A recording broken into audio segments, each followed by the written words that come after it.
My name's David Bowden. I graduated in 2010 with a degree in Bible, and now I'm a spoken word poet.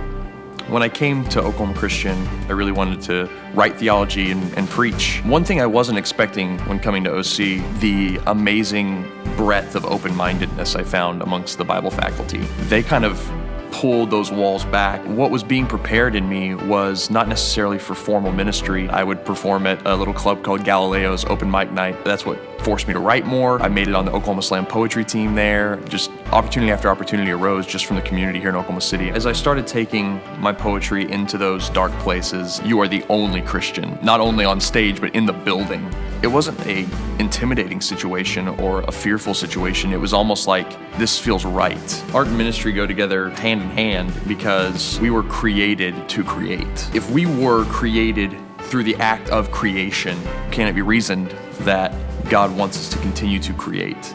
My career in poetry started here at OC, and we started doing art shows and poetry slams to raise funds to drill clean water wells overseas. My very first commission that I ever wrote was for the documentary premiere of the Wishing Well documentary in New York City on Times Square. And so ever since then, I've gotten to do conferences of up to 18,000 kids, gotten to work with groups like Tom Shoes, the Newsboys, and Phil Wickham, and Derek Webb. I've gotten to travel to India and England and the Philippines to study and to do humanitarian work and to perform. I had a friend in the Bible department named Peter Cariaga, and his dad was giving goats to poor families in order to help them get out of poverty. While we're still in college, we form a nonprofit, and before long, we're raising funds. We have an office here on campus, sending over tens of thousands of dollars a month. I gave up on my dreams a long time ago.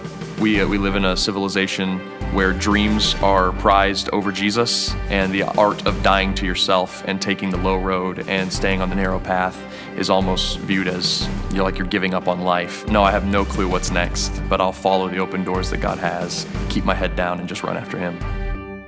But as a father, mother, sister, or brother, the church is universal, the university of diversity. She can teach the world how to live in harmony. The church is local, the locale for unity, unifying heaven and earth. We are the contrasted community. Our allegiance is not to a country, color, or creed, but to the androgynous family born on that Roman tree. We will no longer be separated by our prejudices and bigotry, nor be segregated from those who think or look differently, but will embrace our body's beautiful diversity and will raise our voices for peace as God's extraordinary symphony.